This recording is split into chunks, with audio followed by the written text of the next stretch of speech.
You live here free. Hand over your savings or find somewhere else.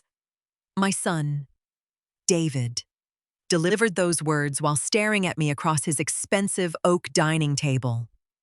The room went completely still. His wife, Sarah, sat next to him, suddenly very interested in the remaining peas on her plate. She didn't look up, but the slight tightening of her jaw told me she had helped rehearse this moment. My name is Arlene Baxter. I am 68 years old, a widow for 5 years. And until that Tuesday evening, I genuinely believed I was helping my family by living with them. I moved into their ground floor guest suite 18 months ago. They had just bought a massive 4-bedroom house in a nice suburb. And Sarah had convinced me that being close to my 2 young grandsons would be wonderful for everyone. I didn't argue when David laid out his demand. I didn't cry. I just set my fork down and looked at the two of them. David shifted in his chair, clearly expecting me to burst into tears or beg for my room. He thought I was trapped. I had sold my modest home after my husband passed, and David knew exactly how much cash was sitting in my bank account. "Is that right?" I asked, keeping my voice entirely level. "It's just practical, Mom," David muttered, refusing to hold my gaze for more than a second. "The mortgage is heavy. You have money just sitting there doing nothing. It's only fair you contribute a lump sum if you're going to take up space in our house." "I see." I picked up my napkin, folded it neatly, and placed it beside my plate. I didn't list the things I did for them. I didn't remind them of the reality of our arrangement. I simply pushed my chair back and stood up. "I'll think about what you said," I replied. Then I walked down the hall to my room, shut the door, and decided right then that my time in this house was over. The very next morning, I woke up early and sat on the edge of my bed, thinking about David's choice of words. "You live here free." It was a fascinating perspective. I opened the banking app on my phone and started scrolling through my transaction history. I didn't pay a formal rent check. That much was true. But I bought the groceries every week. I paid the utility bill because Sarah once complained about how high the winter heating costs were. I covered my grandson's soccer camp fees, bought their winter coats, and frequently filled Sarah's SUV with gas when I borrowed it to run their errands. I was a silent ATM, functioning in the background so smoothly they had completely forgotten I was the one keeping their lifestyle afloat.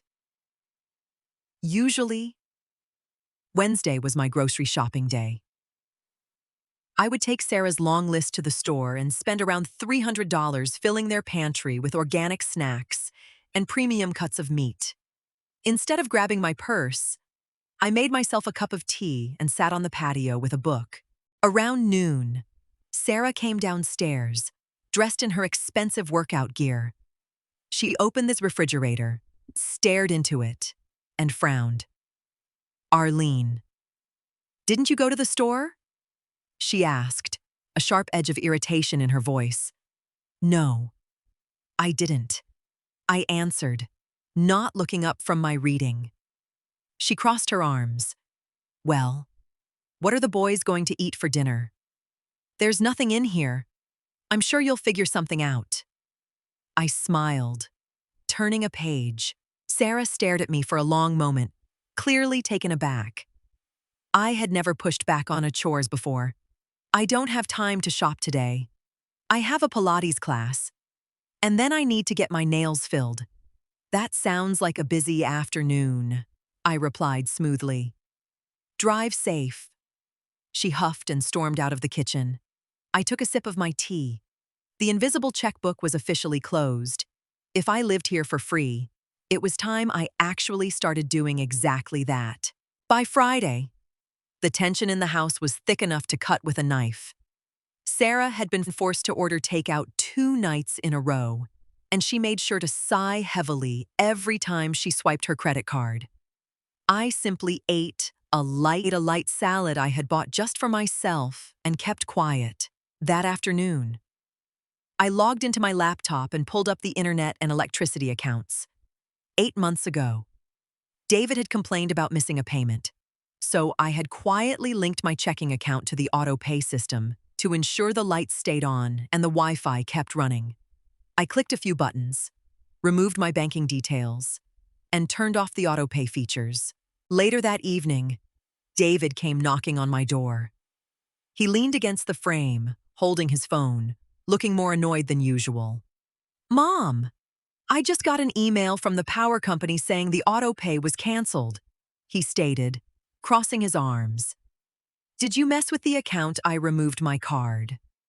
I answered simply, folding a sweater and placing it into a small box on my bed. David frowned, looking at the box and then back at me. "Why would you do that? Now I have to log in and set it all up again. Because it's your house. David, you should be the one paying for the electricity you use. You use it, too." He shot back, his voice rising a notch. "I do," I agreed calmly. "But as you pointed out earlier this week, I live here for free. I wouldn't want to contradict the rules of your household." He opened his mouth to argue, but nothing came out. He couldn't demand I pay the bill without admitting his ultimatum was entirely hypocritical. His face flushed a dull red. "Fine," he snapped. "But we still need to talk about the lump sum. The bank needs an answer by the end of the month." "Don't worry," I smiled. "You'll have my final answer long before then." Monday morning, I drove to a real estate office a few towns over. I had called an agent named Robert over the weekend and told him exactly what I needed. I didn't want a sprawling property. I wanted a 2-bedroom condominium in a quiet neighborhood, single level, with a small patch of garden. "I have 3 properties that fit your criteria." "Arlene," Robert told me as we sat in his office, "are you looking to finance? Or do you have a timeline for a mortgage approval?" "Cash," I replied. "I want something I can close on quickly and quietly. No contingencies." Robert raised an eyebrow, clearly impressed. We spent the afternoon looking at the units. The third one was perfect. It was tucked away in a well-maintained community with mature oak trees lining the streets. It had a modest, updated kitchen, a bright living room, and a master bedroom that caught the morning sun. Most importantly, it was completely mine. I made a full-price cash offer on the spot. Because there was no bank involved on my end, Robert assured me the paperwork would be incredibly fast. Meanwhile, things at David's house were unraveling in small, satisfying ways. Without my constant financial padding, the reality of their spending habits was catching up to them. I heard them bickering in the kitchen that night about a $300 charge for Sarah's hair appointment. "We don't have the extra cash right now," Sarah David hissed. "We wouldn't be in this mess if your mother just handed over the money like she's supposed to," she whispered back, her voice dripping with entitlement. I stood in the dark hallway, listening to them. I felt a brief flash of sadness, not for myself, but for the man my son had become. He had traded his independence for a house he couldn't afford, and a lifestyle built on expectations. I walked back to my room, pulled out a stack of moving boxes I had hidden in the closet, and began carefully wrapping my books. The true motive behind David's ultimatum wasn't hard to figure out. I had seen the mail. I knew interest rates had adjusted recently, and I knew David had financed this massive house with a variable rate mortgage. They had gambled, assuming they could refinance before the rate spiked, but they hadn't built enough equity. They needed a massive chunk of cash to pay down the principal so the bank would approve a new fixed-rate loan. My savings account was their golden ticket out of a financial disaster they had created themselves. On Wednesday, David cornered me in the kitchen while I was making my morning coffee. Look, Mom, he started, trying to sound diplomatic this time. I know I was a little harsh the other night, but you have to see this from our perspective. We're offering you a roof over your head. The least you can do is help us secure the house. Secure the house, I repeated, stirring my coffee. Yes. If we drop $100,000 on the principal, the refinance goes through, our payments drop, and everyone is happy. It's an investment in your family. An investment usually implies a return. I noted, my name isn't on the deed. David. You're asking me to pay for a house I have no legal right to. Sarah walked in, glaring at me. We're family. Arlene. We shouldn't need legal documents to help each other out. You're being incredibly selfish. I looked at Sarah, taking in her fresh manicure and designer sweater. I didn't raise my voice. I didn't defend myself. I just set my spoon on the counter. I understand your position perfectly. I told them. David looked relieved, mistaking my calmness for surrender. So you'll transfer the funds, I'll have everything sorted out very soon. I promised, picking up my mug, before they could ask another question. My phone buzzed in my pocket. It was Robert. The sellers had accepted my cash offer, and the closing date was set for just 2 weeks away. Packing a life into boxes is usually a stressful event. But for me, it became a quiet joy. I didn't try to hide what I was doing. I brought cardboard boxes in through the front door. I packed my winter clothes, my photo albums, and the good silverware my husband had given me for our 20th anniversary. David and Sarah were so completely absorbed in their own financial stress that they barely noticed. When Sarah finally saw a stack of taped boxes in the corner of my room, she rolled her eyes. "Are you finally decluttering?" she asked, leaning against the doorframe. "Good. David wants to move the old elliptical machine down here eventually. Just getting organized." I smiled. She didn't ask anything else. She didn't care enough to look closely at the labels I was writing on the cardboard. Over the next week, I slowly moved the smaller boxes into the trunk of my car and drove them over to a small storage unit I had rented near the new condo. I was systematically erasing my footprint from their house, one trip at a time. The atmosphere in the house continued to sour. David's stress was palpable. He paced the living rooms at night, talking in hushed, urgent tones on the phone with his loan officer. Sarah snapped at the boys, and she completely stopped talking to me unless it was to complain about a mess someone else had made. They were waiting for me to break. They thought my silence was the quiet realization that I had nowhere else to go. They assumed an older woman, widowed and living in a guest room, would eventually trade her financial security for the illusion of family warmth. But I had already learned a hard lesson. Warmth that has to be bought isn't warmth at all. It's just a transaction. And I was done paying the fee. I signed the final closing papers on a Tuesday afternoon. The condo was mine. The keys were in my purse. Thursday evening, David decided he was done waiting. He walked into the living room where I was watching the evening news and stood directly between me and the television. "Tomorrow is Friday." "Mom," he stated, his voice hard. "The bank needs the proof of funds for the principal payment by the end of the day. Have you initiated the wire transfer?" I muted the television and looked up at him. "No, I haven't." His face darkened. I'm not playing games anymore. I told you the terms.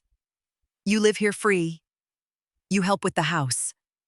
If the money isn't in our account by tomorrow afternoon, you need to find somewhere else to live." "I mean it." Sarah walked in, standing slightly behind him, her arms crossed. "We aren't going to let you take advantage of us anymore.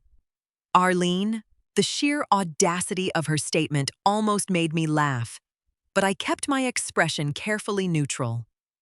I looked at my son, searching for any trace of the boy I had raised. There was nothing left but a panicked man trying to bully his mother to cover his own mistakes. I understand the deadline, I told him, keeping my voice steady. You've made your boundaries very clear. If the money isn't there by Friday, I have to find somewhere else. Exactly, David snapped. So figure it out. He turned and walked away, Sarah following close behind him like a shadow. I unmuted the television, picked up my tea, and finished watching the news. I felt a profound sense of lightness wash over me. For months, I had carried the weight of their expectations, their quiet resentments, and their unspoken demands. Now, that weight was entirely gone. David had drawn a line in the sand, completely unaware that I was already standing on the other side of it. Friday was indeed the deadline. But I wasn't going to spend the morning at the bank wiring my savings. I was going to spend it hiring a moving truck. Friday morning arrived crisp and clear. David and Sarah left the house at 7:30 a.m. David heading to his office, and Sarah driving the boys to school before heading to the gym. They didn't say goodbye. They just expected me to cave by the time they returned. At 8:00 a.m., a small moving truck pulled up to the curb. Two sturdy men hopped out, and I directed them to my ground floor suite, because I had already moved most of my small items. All they had to carry were my mattress, a dresser, a favorite armchair, and my remaining boxes. The entire process took less than an hour. When the room was empty, I grabbed a broom and swept the floor. I wiped down the baseboards and cleaned the small bathroom attached to the suite. I left the space cleaner than it had been when I moved in. I didn't want them to have a single valid thing to complain about. Before walking out the front door, I took a plain white envelope from my purse and placed it on the center of their expensive oak dining table. Inside was a single piece of paper. I didn't write a long, emotional letter. I didn't try to make them feel guilty. Guilt requires a conscience, and I wasn't sure they had much left to spare. The note simply read, David, I took your advice. I kept my savings, and I found somewhere else to live. The guest room is clean. Please leave my mail in the box. I have set up a forwarding address. Mom. I locked the front door behind me and dropped my spare key into their mailbox. I drove across town, parked in the driveway of my new condo, and unlocked my own front door. The silence inside was beautiful. There was no tension, no passive-aggressive sighing, no demands. I unpacked a few mugs, started the coffee maker, and sat down in my armchair by the window. I took a deep breath, finally entirely at peace. My phone started ringing at exactly 4:15 p.m. The screen lit up with David's name. I silenced it and took another sip of my coffee. 5 minutes later, Sarah called. I silenced that one too. I wasn't hiding. I simply had nothing left to discuss. At 5:30 p.m., David called again. This time, I pressed the green button and held the phone to my ear. Where are you? His voice was frantic, echoing slightly as if he was pacing the empty guest room. Where is all your stuff? I'm at my new home, David, I answered calmly. I followed your instructions. You gave me a deadline. Remember? Mom, you can't just leave. We didn't actually mean you had to pack up and vanish, he yelled. The bank called this afternoon. They reran our debt-to-income ratio. That sounds like a conversation for you and your loan officer, I replied. You don't understand, David's voice cracked slightly. You stopped paying the utilities and the groceries. When we had to put all those expenses back on our credit cards this month, It flagged the underwriter. Without your cash injection, our debt ratio is too high. They denied the refinance. Mom, they flat out denied it. In the background, I could hear Sarah screaming something about me ruining their lives. They had built a house of cards, heavily relying on my quiet financial support to make their lifestyle look sustainable on paper. By cutting the invisible strings, the groceries, the bills, the silent subsidies, I had inadvertently shown the bank the truth about their finances. "I'm sorry to hear that, David," I said, and I meant it. I didn't want him to fail, but I refused to be his life raft anymore. "You have to come back," he pleaded. "We can work this out." "No, David," I replied softly. "I don't live there for free, and I'm keeping my savings. Good luck with the house." I hung up the phone and blocked both of their numbers for the weekend. A few weeks passed. Life in my new condo settled into a comfortable, quiet routine. I joined a local gardening club, reconnected with some old friends, and finally felt like I was living on my own terms again. I eventually unblocked David's number, but I kept my boundaries ironclad. He called me one Tuesday afternoon, his tone much more subdued. The anger was gone, replaced by a heavy exhaustion. "We put Sarah's SUV up for sale," he told me quietly. "We're trying to restructure the debt so we can keep the house, but we have to cut back on almost everything." "That sounds like a smart, responsible choice," I told him gently. He paused for a long time. "Mom, could you just loan us $5,000 just to cover the gap this month?" I closed my eyes. The old me, the mother who wanted to fix everything, felt a tiny pull. But the new me, the woman sitting in a house she owned outright, knew better. Paying a ransom doesn't buy respect. It just funds the next demand. "No, David, I can't do that," I answered. He sighed, a sound of defeat. "Right. I figured, can I bring the boys by this weekend? I would love to see my grandsons." I smiled, "But you'll be dropping them off. You and Sarah are not invited inside." He didn't argue. He just agreed and hung up. When my grandsons visit now, they play in my small garden, and we bake cookies in my modest kitchen. David waits in his sensible sedan in the driveway when he picks them up. He learned the hard way that when you treat a person like a line item on a budget, you shouldn't be surprised when they finally close the account. If your family demanded your life savings just to let you stay in a house you helped fund, would you try to negotiate, or would you pack your bags and leave them to face reality? Let me know in the comments below.